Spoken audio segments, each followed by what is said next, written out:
February last year is the last time I set a PR on the deadlift. February.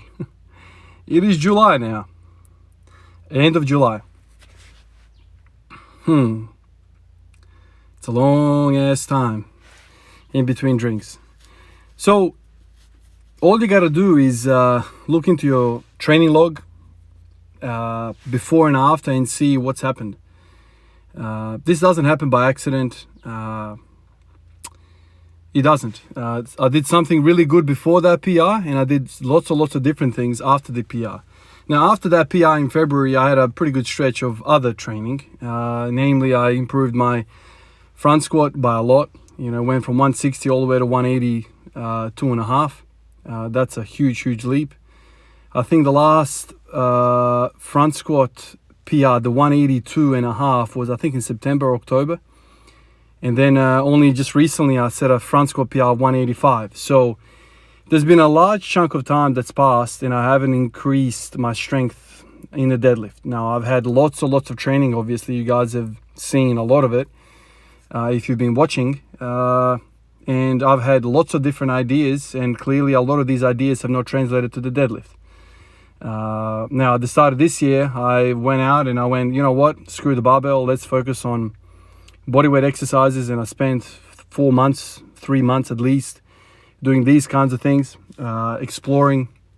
And I had really good progress in terms of how I felt. My hip pain is gone. That's a huge plus, huge plus. So, that's a gain, right? Living without pain is great. Before that, I had, bits and pieces work, and then the pain would come back, and then I would stop and, reassess and go from there. And a lot of times you guys, I don't know, I don't think a lot of people watch every single video. So there's a lot of inconsistency, in what you guys perceive from me. But a lot of these stops and starts that I experience with training and exercises is simply me trying to run around, beat around the bush and trying to address the hip pain. That's kind of been one consistent thing ever since, I don't know, day 150 of the Squat Everyday program. That's plagued me. It's always some sort of hip pain. I push really hard with back squats, hip pain. I push really hard with front squats, hip pain. I push really hard with whatever you name it, hip pain comes back, to the point where driving to work 10-15 minutes in the car would end in me being really uncomfortable by the end of that trip. It's just that seated position, the right hip pain would just absolutely scream. And then I would do other things and I'd get relief, and then blah. Round we go. But having said all of that, I think it's very important for me to point out what I did before the PR, the deadlift, the 265 kilo deadlift. That was done on the back of doing lots of essentially 5x5. Worked up to I think 190 for a few sets of 5. This is back then.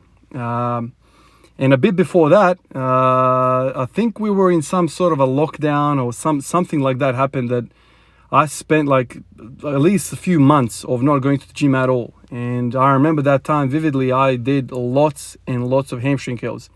I've showed you some here. Lots and lots of hamstring curls, none other than the reason being I found some relief from hamstring curls. At the time I thought it was something to do with proximal hamstring tendinopathy, or maybe even the adductor tendinopathy, proximal.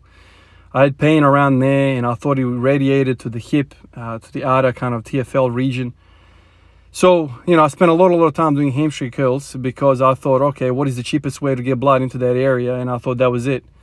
And so I did lots and lots of it. I did, a protocol of let's just simply wash the damn muscle with blood. It wasn't about getting stronger. It wasn't about any of these things. It was just simply about getting healthier, getting my body to feel better. And on the background of that, doing stupid amount of volume with that, I'm talking about like 10-15 sets of hamstrings, if not every day, every other day. I would vary the intensity. I did lots and lots of stuff like this, man. I don't know if I documented all of that, directly. I mean, at the time, it wasn't anything exciting to me mentally because it was purely almost prehab type of stuff. And I did a lot of it. I remember I would do 2 sessions in a day. I would do some before sleep, bathe the area in blood and go to sleep. So lots of hamstring work. that kind of led into me, squatting really well. And then eventually when I went to the gym for the first time, I remember it was my cameraman's second child's birthday, as in that's when the kid was born. And I remember, I didn't want to do another session at home. He was at the hospital with his missus and the little guy. So I went to the gym. The best way I could celebrate is, go and pull the deadlift. And I ended up feeling really, really happy, obviously really happy. First time in the gym in months. I ended up pulling that 265. And that 265 felt freaking amazing, man. Felt freaking amazing. So much so that I thought I had 270 in me that day. That 265 was done with a very, very slow eccentric as well, just to show off how well I felt. So I marked the day of the little guy's birth with a PR. Since then, you can't forget his birthday. So since then, man, I have not had a freaking single really, really good deadlift day that I have done a PR. So 22nd of February of 22 was when I last did a freaking PR. So long time between drinks.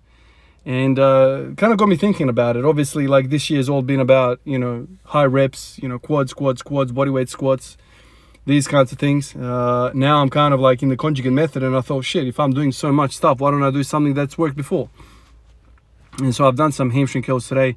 This is on a background of yesterday doing a lot of hard work with the good morning. So I'm hitting hamstrings twice in 2 days. But let's see how it goes. So after these 2 days, I'm not going to do anything until next Monday for hip hinging or hamstring. So I'm going to try and give it a good 5 days of rest after this, and we'll see how we go. But it's always interesting to me to kind of go back and see what's worked, what hasn't worked. Clearly that period worked, something worked. And what I love about training and documenting all of this stuff is going back and pondering, okay, what was the big reason behind all of this stuff? And oftentimes you can work out some commonalities amongst all of that. So I know Louis talked about it. I know a lot of guys talk about hamstrings. And I think, I say these things with low confidence, but I think I finally concluded the story of quads are the main drivers in squats. They're not.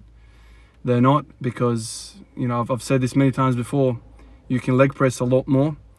Why can't you leg press 400 kilos? Because of other things, mainly core, hip extension requirements, not so much the knee extension requirements.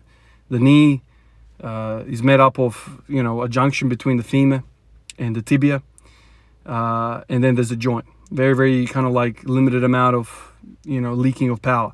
If you think about the hip and where the hip sits, the spine, the spine kind of gets into the pelvis, and it's a whole lot of instability there. So I feel like if you work on your hip extension, you will have a better success in squatting. This is all talking from my experience.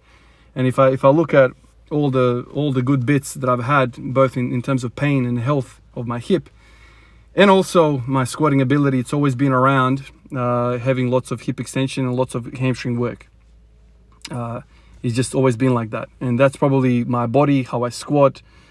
If I spend a lot of time working the hip extension, I seem to feel healthier, which translates to me feeling stronger.